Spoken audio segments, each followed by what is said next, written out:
నమస్తే, నేను మీ Swapna. Welcome back to our channel my dear YouTube family members.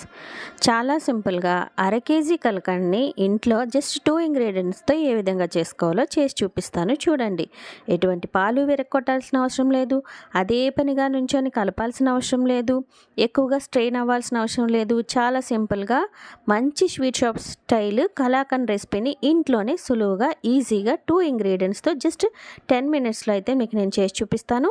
ఇది మీరు చేసుకొని చక్కగా ప్యాక్ చేసుకొని మీరు ఎవరింటికి వెళ్ళినా పట్టుకెళ్ళొచ్చు. ఏదైనా ఎకేషన్ ఉన్నా లేదంటే ఇంట్లో ఏదైనా ఫంక్షన్స్ ఉన్నా కూడా ఈజీగా చేసేయచ్చు. ఎంతమందికైనా చాలా సులువుగా ఉంటుంది. ఒక్కసారి ట్రై చేసి చూడండి. టేస్ట్లో అయితే చాలా చాలా చాలా బాగుంటుంది. తప్పకుండా ట్రై చేసి ఏ విధంగా వచ్చిందో నాకైతే కామెంట్ చేయండి. ప్లీజ్ నా ఛానల్ సబ్స్క్రైబ్ చేయండి. నన్ను నా ఛానల్ సపోర్ట్ కూడా చేయండి గైస్.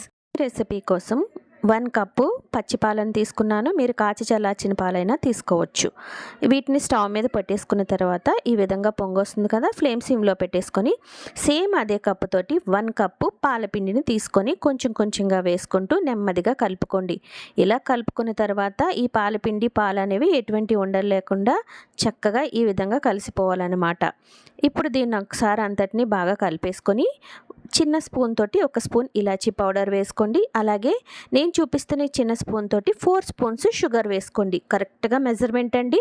ఇంకా మరి వెనక తిరిగి చూడాల్సిన అవసరం లేదు. పర్ఫెక్ట్ కలాకండ్ అయితే రెడీ అయిపోతుంది. నేనైతే ఇప్పుడు ఇందులోని 4 స్పూన్స్ షుగర్ వేసాను కదా, ఇంకా దీన్ని అంతటిని బాగా కలిసేలాగా అలా కలుపుతూ ఉండాలన్నమాట. ఫ్లేమ్ మాత్రం సిమ్లోనే ఉండాలి, మీడియం హైలో అస్సలు ఉండకూడదు. ఇప్పుడు చూసారు కదా కన్సిస్టెన్సీ అనేది కొంచెం దగ్గర పడింది కదా. ఇప్పుడు ఇందులోని కొంచెం అంత కుంకుమ పువ్వు వేసుకుంటున్నానండి. ఇది పూర్తిగా ఆప్షనల్, మీకు కావాలంటే వేసుకోవచ్చు, లేకపోతే లేదు. ఇప్పుడు మిశ్రమం కూడా కొంచెం దగ్గర పడింది కదండి. ఇదంతా దగ్గర పడడానికి జస్ట్ మనకి 10 మినిట్స్ మాత్రమే పడుతుంది. సరే కదా, సిమ్లోనే ప్రాసెస్ అంతా చేశానండి. చక్కగా ముద్దలా తయారవుతుంది కదా. ఇంకొంచెం సేపు మనం ఉడికించుకుంటే మన కలాకండ్ రెసిపీ అనేది రెడీ అయిపోతుంది.